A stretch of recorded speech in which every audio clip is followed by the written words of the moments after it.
さんこんにちは。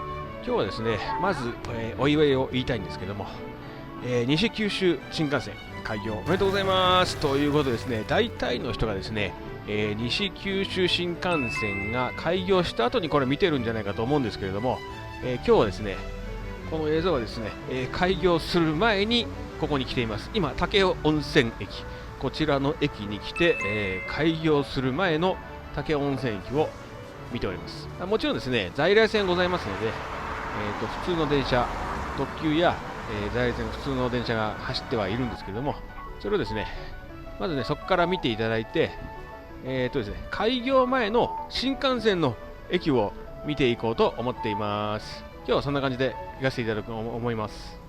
今入ってきた方が、武雄温泉駅の北口の方だと思うんですよ。で、こうやってね、そうですね、今、高校生の方が走って書き込んだりしてます。あとはですか、高校生しか今いませんね。多分朝の結構早い時間なんで、高校生が部活かなんかでちょっと急いでるかと思うんですけども、こちらの方ですね、南口の方に行くと、こちらがね、新幹線の駅と、あとは多分どうやらね、特急が止まる口になると思うんですよ。で、こちらの方、今ね、入れるかどうか確認しようと思ったら真っ暗です。これ、まだね、誰も入れません。一般の人誰も入れません。西九州新幹線で書いてある方は誰も今のところ入れません。今頑張って開けたら開くんじゃないかなと思ったんだけど開きませんでした。こんな感じでね、今日は行かせていただきます。なんか高校生がこちらの方行くんですよ。多分こっちの方に学校があるんですかね。で、未だにですね、このビニールが貼られたドアが、一面にございまして、このように全く中が覗きにくくなっております。なんとですね、道路やコンコース、なんていうんですかね、こう車に引き入れるところも未だにできてません。これ、開業まであとね、すみません、撮影したのがね、2、3週間前なんですけれども、これちゃんと開業できるんでしょうかっていう今、状況になっております。本来ですね、開業後の2022年の9月23日からこちらに来て、駅を楽しんだり、観光を楽しんだりすればね、一番面白いと思うんですけれども、なんとですね、開業前に来てしまいました。僕、それちょっとね、フライングで、ちょっと、本当は開業に行きたかったんですけど、ちょっと気持ちが高ぶりすぎて、開業前に来ちゃったんです。それでもなんとか、今回は西九州新幹線の、武雄温泉、その後、嬉野温泉、新大村、諫早、長崎、この駅全部を、通過させていただいて、楽しませていただこうと思っております。開業ちょっと前の駅の風景を今撮影しているんですけども、これ完全に重機が入った状態で全く出来上がっておりません。ここね、まだ出来上がってない交番があったりするんですけども、反対側にね、古い交番があります。これがね、多分開業後に移転してこっちに来ると思うんですけども、で、ここですね、ポップありますね。2022年の9月23日からオープンするこちらの駅。こちらのね、駐車場もオープンしますね。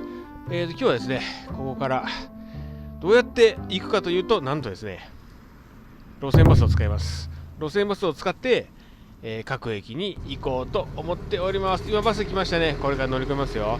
この路線バスを使って、まずはここから次の、新幹線の駅である嬉野の駅まで行きます。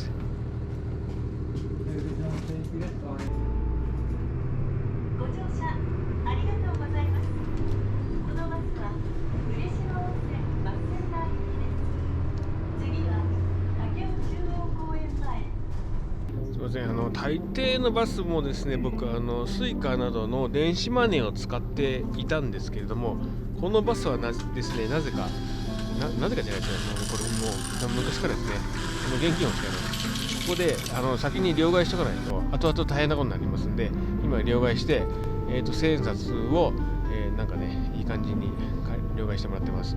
今新幹線の線路の下の高架を下の方を回ってね、行くと山が見えますけど、多分これね、三船山だと思います。これもしね、新幹線が開通してから見るとすごく綺麗な感じに見えると思います。次は嬉野高校前。はい、嬉野高校の、高校前のバス停に着きました。なんとですね、こちらの高校の前に駅ができます。嬉野温泉駅。もしね、僕がこの学校の生徒だったら、なんかワクワクしそうなんですけど、まあ実際ね、現役で通ってる方ってはどう思ってるんでしょうね。なんかこんなごちゃごちゃして騒がしくなったなとか思っちゃうんでしょうか。それとも、なんか、どこでも行けそうだなって思うんでしょうか。まあ、ちょっとそれはね、わかんないんですけども、このね、バス停も、もしかしたら名前が変わってしまうかもしれません。この角を曲がっていくと駅に行くみたいなんですけど、一番手前の方にですね、何か建屋があるんですけど、多分ね、これ直売所だと思うんですよ。何かしらお土産などを販売する場所だとは思います。で、この先の施設はちょっと僕もよくわかんないんですけど、手湯とかね、足湯とか、なんか手とか足とかを入れる温泉ができるみたいなんですけど、足湯っていうのはなんかですね、まあ、足を拭いたり靴下脱いだりちょっと大変だったりするんで、手が入る温泉っていうのはまあ僕もいいとは思うんですけど、まあね、手軽にね、温泉に触れるっていうのはありだと思いますよ。もちろんね、服を脱いで完全にお湯に入るた方が気持ちいいんで、おすすめなんですけど、で、この辺がね、なんかね、茶畑みたいなのがディスプレイみたいなのができるそうですね。で、こっちの方は、全くできてないというかですね、僕は、ね、これ以上駅の中に進めませんでした。全く進めません。まだ歩道もできてない感じですよね。これが、駅ができる20日前の姿です。で、ちょっと土砂というかいろいろ積んだままの状態でいるんですけど、多分ね、ここもね、開けて真っ平らになると思います。で、この先にある建物が交流センターになると思いますので、何かしらのね、展示があるんじゃないかと思います。なので、この辺ね、すごく開けて、ちょっと落ち着いたところになるんじゃないかと思いますね。向かいにあるなんか病院っぽいものもうできてました。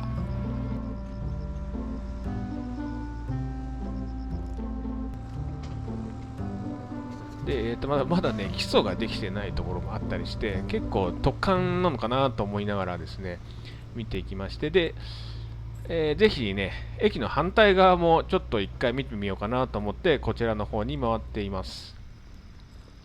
いいですね、僕ね、このね、工事現場にあるこういうね、なんていうの、今、ここに、うさぎですか？僕、こういうの好きなんですよ。なんでね、今日もし、違う形も多分あると思うんで、あったらね、撮っていきたいんですよ。多分これはね、黄色のうさぎです。先ほどの方が多分西口で、多分こちらの方はね、東口だと思います。こちらの方がね、静かでいいと思います。嬉野温泉駅から嬉野温泉の温泉街の方までは結構距離があるみたいで 1.5 キロぐらいあります。なので、ですね、今こちら歩いて長崎街道って書いてありますけど、こちらのね、旧道の方を通って、温泉街の方に行こうと思います。で、この後ですね、僕はですね、温泉に入ろうと思って、こちらの方に進んでいます。今日も雨もすごくてですね、ちょっとずぶ濡れになったんで、入っていこうと思っています。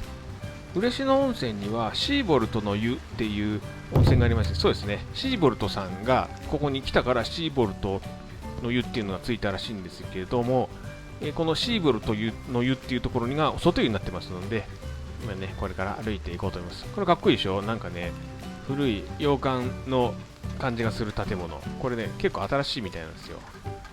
大人1人420円で入れます。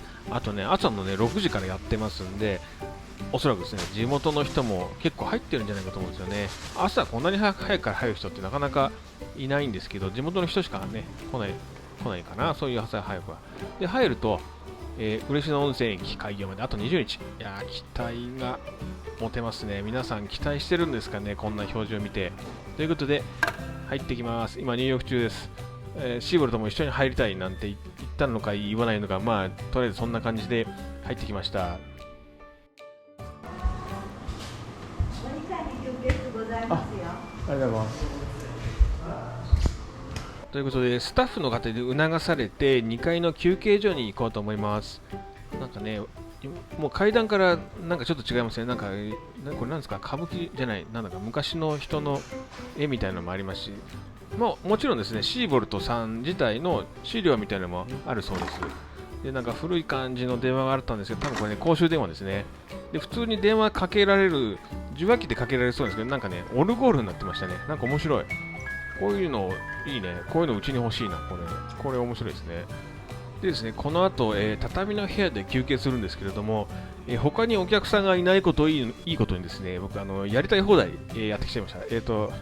暑いんでね、タンクトップで、ゴロゴロしようかなと思って、なんかリラックスしてる。もうちょっとひどいな、本当に。こんな映像を YouTube で出そうと思った僕も僕ですけど、すいません、おじさんが畳の上でなんか寝たり起きたりしている姿、すいません、ちょっとだけお楽しみください。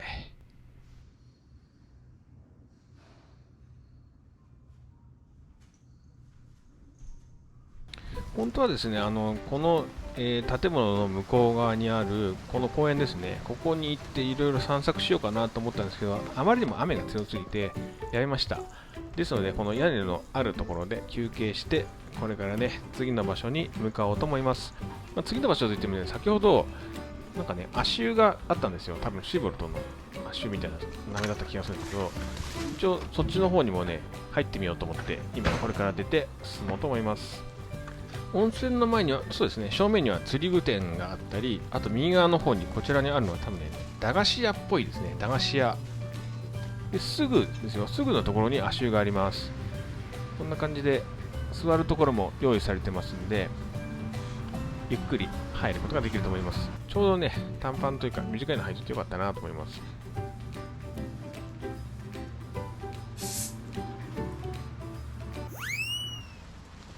温泉に入った後ですね、僕ちょっとね、行きたいところがあって、というか、ちょっとね、小腹も空いたんで、スイーツをね、食べに行こうと思います。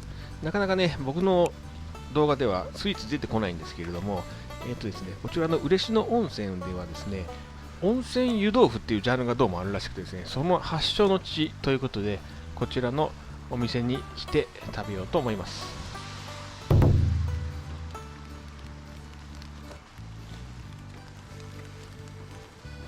すみません、今回バックパッカーみたいな格好してますんで、ちょっとね、こんな感じで、ちょっとね、傘を差すとバッグが濡れちゃうんで、カッパにしました。で、なんかね、脱ぎにくい。まあ、ポンチョですね、これ、ポンチョ。す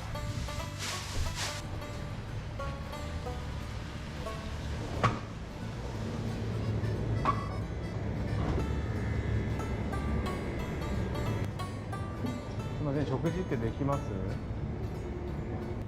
ということで、席について、今回ね、食べたのはね、豆腐白玉セット。こちらのトッピングが小豆、あとお飲み物は大豆のコーヒーで注文させていただきました。蓋をパッと開けるとこんな感じですね。僕ですね、お餅は歯にくっついて、ちょっと苦手かなと思ったんですが、実はですね、ここですね、多分豆腐が練り込まれているらしく、すごく美味しい。この歯にくっつかない、歯切れも良いしですし、味もすごく美味しい。とても柔らかい。これね、あんこにしてよかった。これ、あんこすごい合いますよね。もちろん、きな粉とか他のが好きな方は選べば良いかと思いますけど、すごく美味しい。大好きです、これ。画面左側に見えるのは、大豆コーヒーですね。コーヒーが入ってます。普通のコーヒーと何が違うか全く分かりませんでした。すいません、僕みたいな、素人はちょっとね、見分けがつかなかったんで、その代わり、まあ、とても美味しいです。多分ね、オーガニックな感じがして、とても美味しくいただきました。ごちそうさまでした。ということで、お会計をして、次の方に向かっていこうと思います。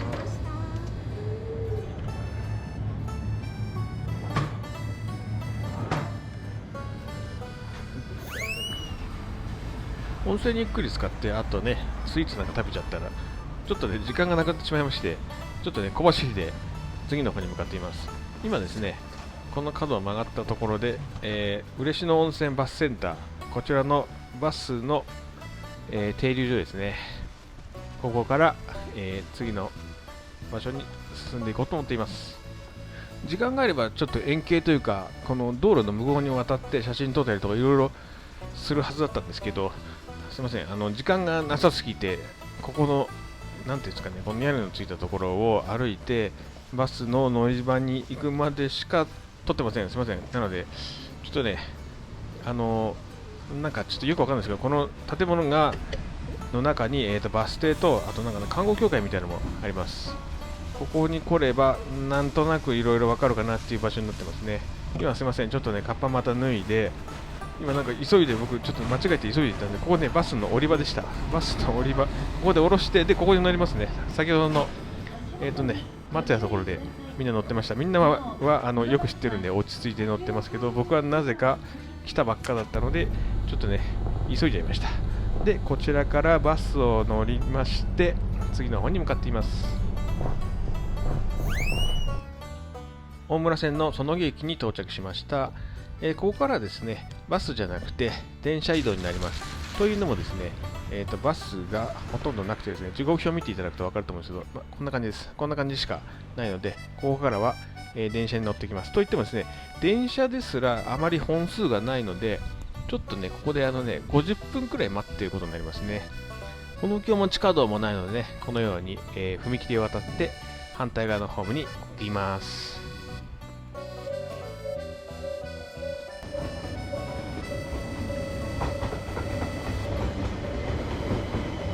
さっき嬉野温泉から、バスに乗ってきた人、みんな何人かいたんですけど、みんなね、向こう反対側のホームで電車乗っちゃいました。僕だけ、一人だけこっち側で待ってます。なのでちょっとお見送りですね。皆さん良い旅をという感じで送っています。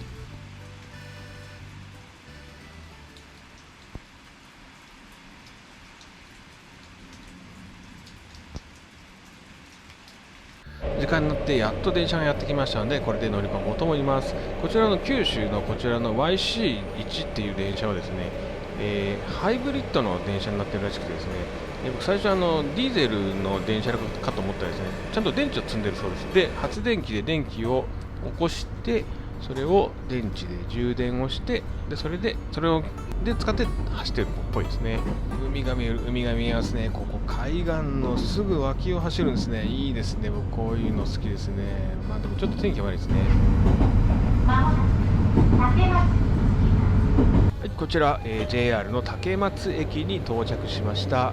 本来はですね、新幹線の止まる駅である新大村駅に、行く予定なんですけれども、なんとですね、新大村駅、在来線すらありません。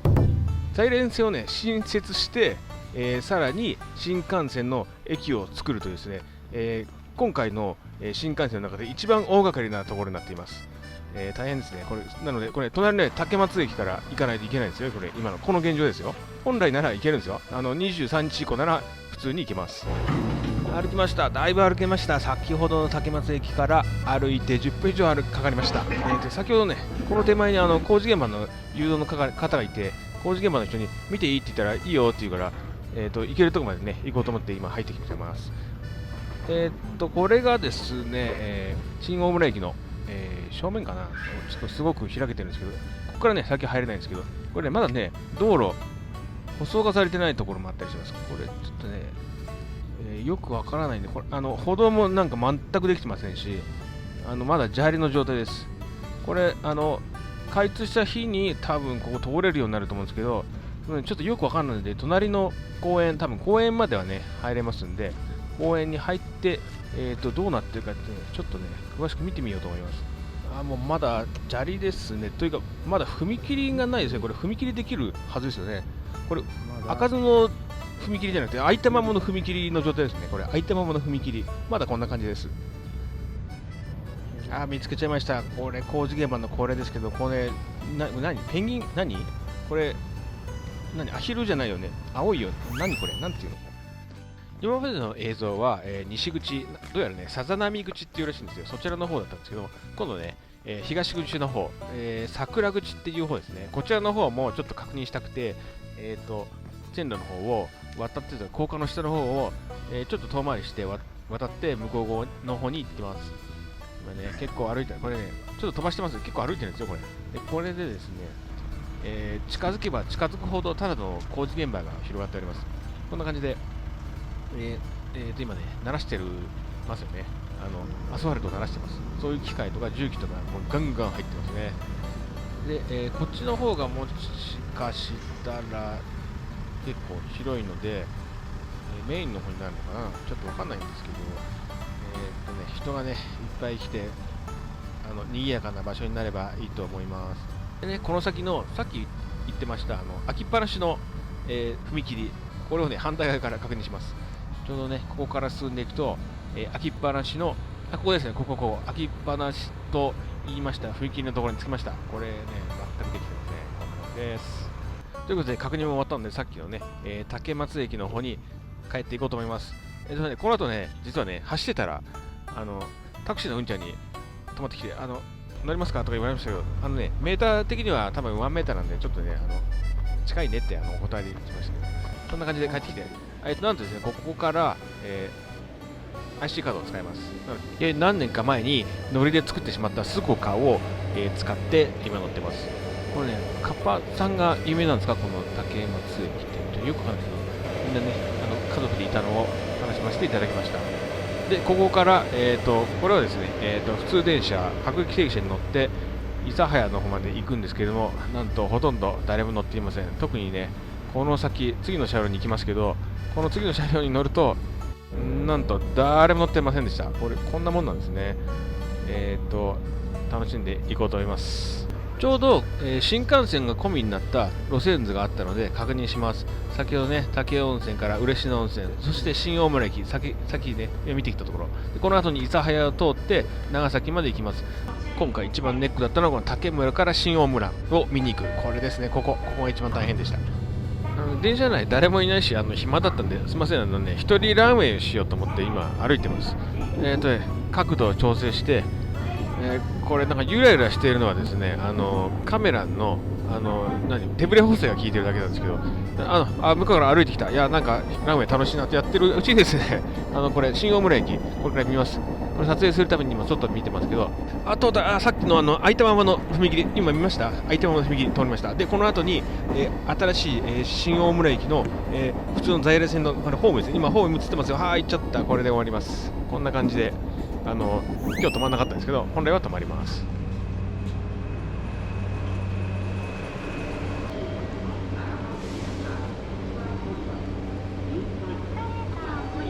JR 諫早駅に到着しました。ここから見えるですね、新幹線の、改札の向こうなんですけど、こんな感じで、ちょっとしか見えません。なんで、なんかね、ちょっと寂しい感じです。で、ここからね、外に出て、見てみようと思って見たんですけど、やっぱりですね、シャッターが閉まってて、何も見えませんでした。新幹線乗り場はきちんと書いてあるんですけど、全く見えません。まあ、しょうがないですね。こんな感じです。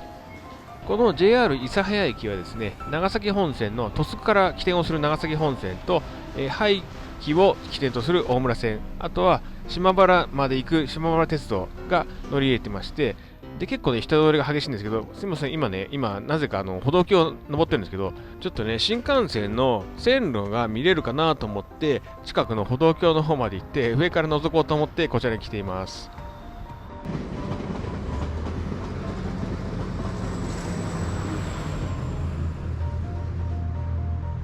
いいですね、なんか丸見えですよ、これなんか楽しいですね。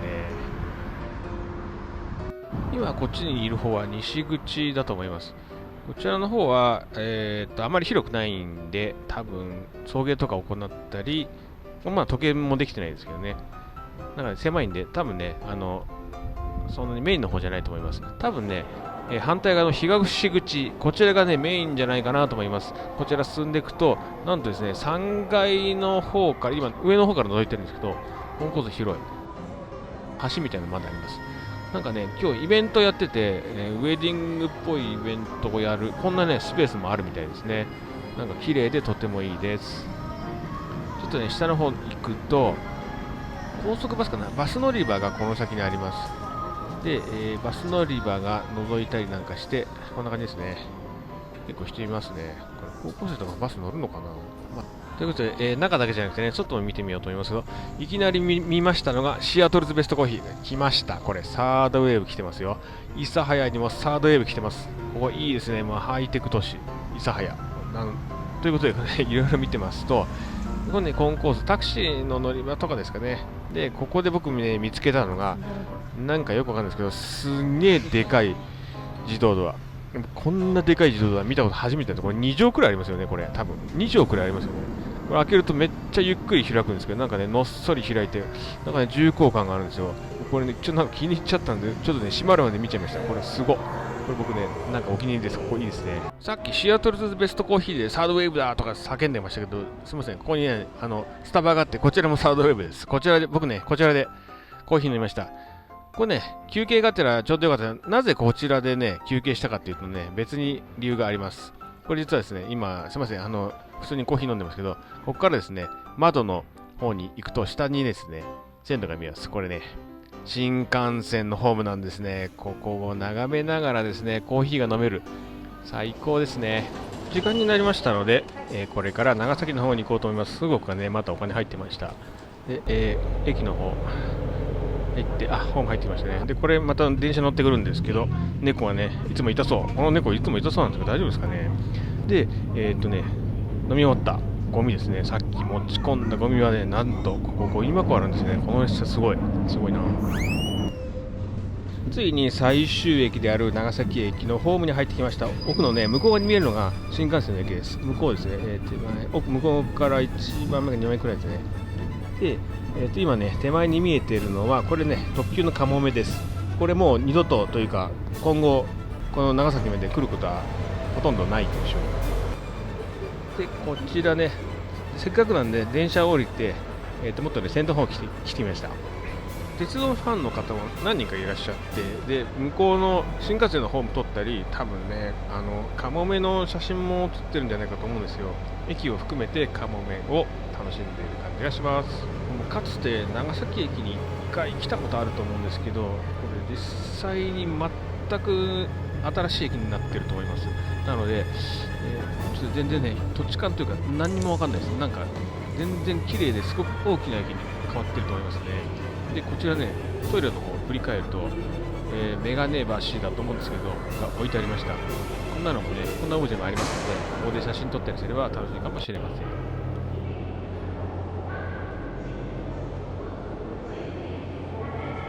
新幹線の改札口がやはり意に漏れずですね、隣にあるはずなんですよ。なんですけど、行った時はですね、暗くて、ちょっと全くよく分かりませんでした。なんか西九州新幹線の大使である長浜ねるさんも長崎で会いましょうと言ってますんで、皆さんね、来ましょうね。で、こちらが、在来線と新幹線の連絡改札口なんですけど、よく考えたら、ここに連絡する必要があんまりないような気がするんですよね。これみんな、これより手前は全部、在来線は諫早まで行けばいいような気がするんで、諫早から新幹線乗ればいいと思うんですよね。まあいいか。まあいいですよね。すごく綺麗。駅超綺麗ですね。で、ここで振り返って、隣の新幹線の方を外から見たら、なんと電気がついてました。なんだ、僕がタイミング悪くさっき暗かっただけらしいですね。で、ここが、券売場と、まだ全然できてますね。いいね、全然できてます。間に合うように作っていただければよろしいかと思います。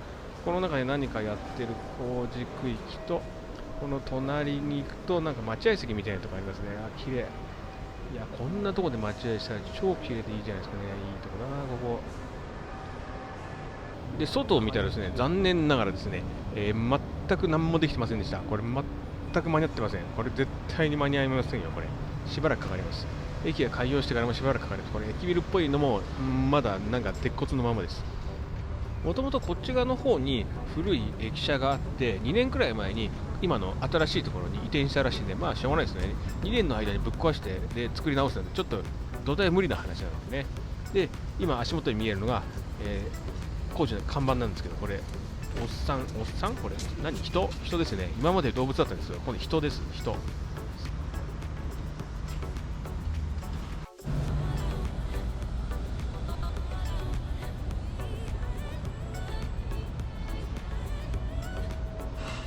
今見てもらった方が東口の方で、これからね、西口の方を見ていこうと思います。西口の方はね、もうなんかいろいろできちゃっているそうです。で、出町メッセ長崎っていう建物がありまして、こっちのね、2階の方が、駅がね、見れるんですよ。今、電車が来てるっぽいのは、これまたさっきのかもめです。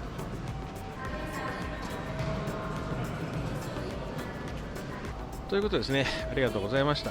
ここまでですね、西九州新幹線の駅を全部回ってみました。ありがとうございます。ご清聴ありがとうございます。ということですね、これからね、帰るんですけども、ちょっと時間あるんで、ちょっとこの飲食店の方を覗いてみたらですね、なんとですね、立ち飲み屋があったんですね。いやー、僕こういうの大好きなんで、ちょっとここで一杯引っ掛けて帰ろうかなとか思って来てしまいました。これ、こんなに大人気。これ、僕ここで飲むことになります。これ飲みますよ。ビール飲もうかなと思って、ビール飲みます。ということでね、これからは、ちょっとゆっくりしていくんで、この辺で終わりにさせていただこうと思います。もしよろしかったら、いいね、あとはチャンネル登録などしていただければありがたく思います。では、ありがとうございます。また次回よろしくお願いします。